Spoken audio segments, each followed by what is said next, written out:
So, kumusta mga kanegosyo? Dito na naman tayo para sa simpleng usapan tungkol naman sa tinatawag nating different loan purpose. Ano ba yung ibig sabihin ng loan purpose? Meron tatlong basic loan purposes. Unang-una, yung tinatawag nating working capital requirements. Ito yung ginagamit natin sa ating daily operations. Pambayad sa sweldo, pambili ng mga raw materials para sa ating products, pambili ng mga stocks, or inventory.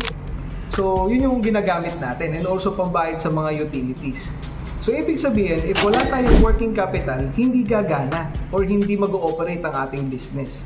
So, dahil nagkakaroon ng working capital gap, ibig sabihin, nagkukulang yung ating ginagamit na fund para sa ating business, kaya tayo nangungutang sa mga bangko para mapunan yung financing gap na yun na tinatawag.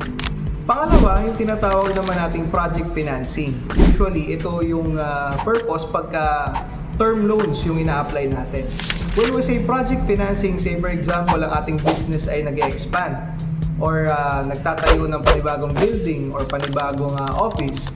So, yung gagamitin na pantayo ng office na yon ay manggagaling sa financial institution or sa bank. So, nababayaran natin yon in a installment basis or ina-amortize. At the same time, kailangan makapag-provide tayo ng tinatawag na financial projections na nagpapakita na kaya natin mabayaran yung ating financial obligations within that span of 5 years. At pangatlo, yung tinatawag na letter of credit. So, say for example, pag ang business ay involved sa pagbili ng raw materials or inventory outside the Philippines or the country. So, ginagamit yung letter of credit para makakuha tayo ng stocks from our business partners dun sa ibang bansa para makapag-import tayo ng inventory or raw materials.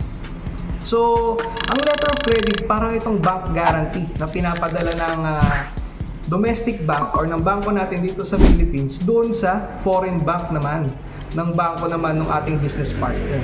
So, pag nag-grant tayo ng letter of credit, tsaka pa lang tayo papadalan ng inventory or stocks or kahit anong pinurchase natin from our partners outside the Philippines nung kanilang produkto.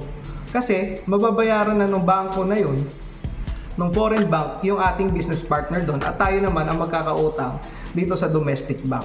So, ganun lamang po, napakasimple yung tatlong loan purpose natin.